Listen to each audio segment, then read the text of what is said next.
Hi, everybody. I hope you're doing fantastic. I know it's dark. It's nighttime. I toast to you. And all you do. I hope you're having a fantastic evening. I don't have a lot of time.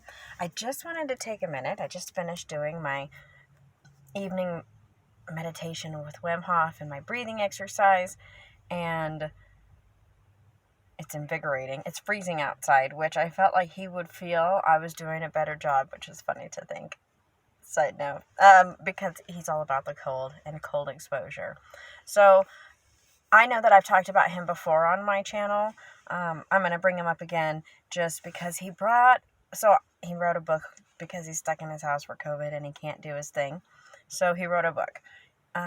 One, I really like him because, however, he does have like a guru status. He's constantly he does the breathing techniques for free online. You can look at all of his stuff. If you want to research him, he'll let you come out and research him. He is just really all about sharing this information, and he doesn't have like a collection of harems that live with him.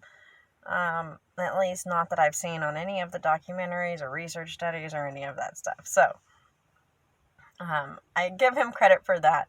I also give him credit because he's done all of this research with medical real science. He lets them do MRIs and put the scans on him and do the whole thing. It's fascinating.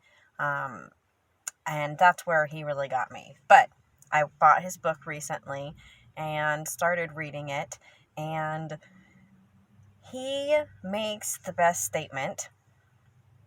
He says that we have become so comfortable in our clothing that we are no longer exposed to the natural elements. Like, not just do we have our technology and our houses and our everything, but right down to the comfort of our clothing that keeps us warm.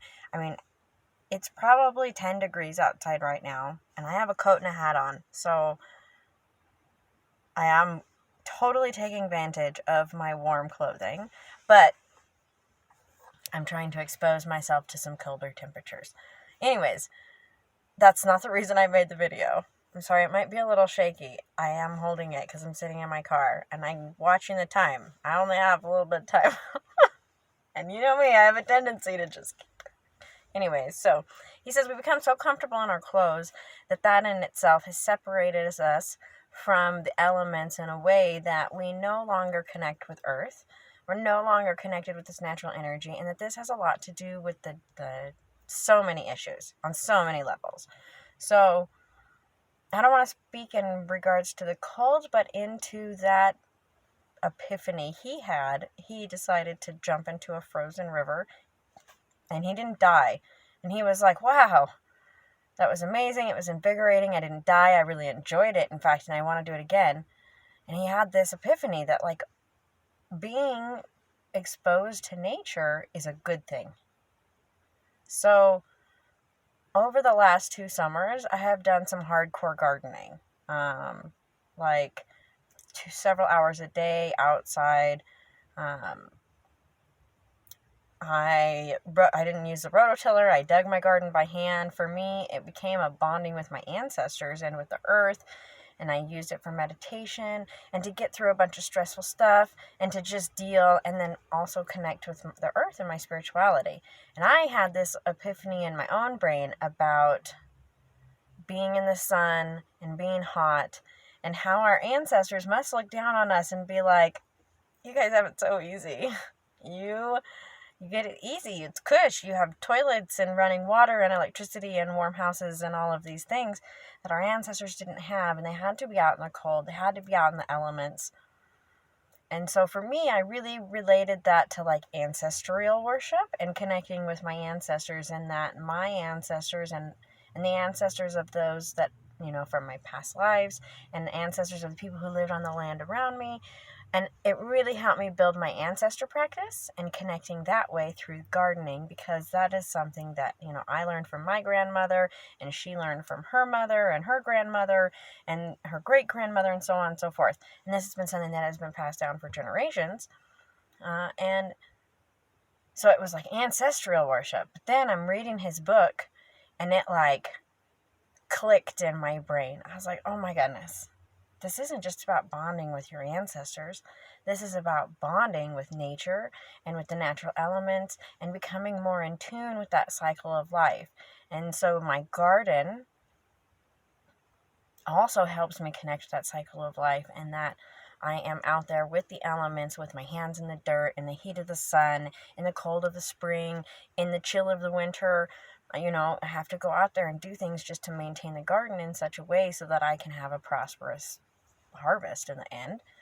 Last year, my tomato plants were 6 or 7 feet tall, like no joke, 6 or 7 feet tall, towering, like my daughter would climb in between them and go in and pull the tomatoes from the middle. And it was insane. But it was very time consuming, and it took a lot of energy and a lot of bonding and a lot of whatever. So a lot.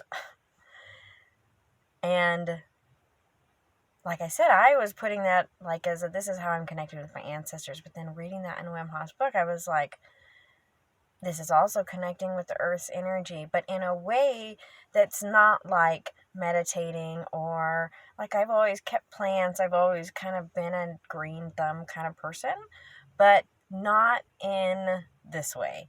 And it wasn't until recently I was really good at harvesting. I used to grow things, but I would prefer to grow like flowers and stuff you don't pick because I kind of felt bad harvesting the plant, and it was a weirdness. But after doing the garden and being one with that and seeing the cycle and like that is the plant's gift to me for loving it all year long. Like this is an exchange. It's a beautiful exchange. And it's not just about your ancestors. It's not just about the earth, but it's also about your health and about exposing your body to natural, healthy stressors that aren't flight or fight, that aren't like drama, stress. Like there are so many crazy things that happen, and stress is everywhere. One of the reasons I haven't made a video is because we lost my husband's grandfather, and then my great-grandmother. And so there's just been a lot of mourning and dealing with family and all of these things, and it's been very time-consuming. And on a side note, maybe I'll make a video about it, but it's just being pagan and looking at death much differently than the majority of my family. It's been an interesting journey through this and trying to help them grieve and move forward. And then with COVID on top of that, lots of different things. But these are crazy stresses. These are stresses that last a long time and that you have to deal with emotionally that are causing these bad cortisol and bad hormones and stuff like that. Oh, I'm running out of time. I have 1 minute. So I can't go on a ramble now. I could. I love this topic. So medically and like scientifically, this was fascinating to me.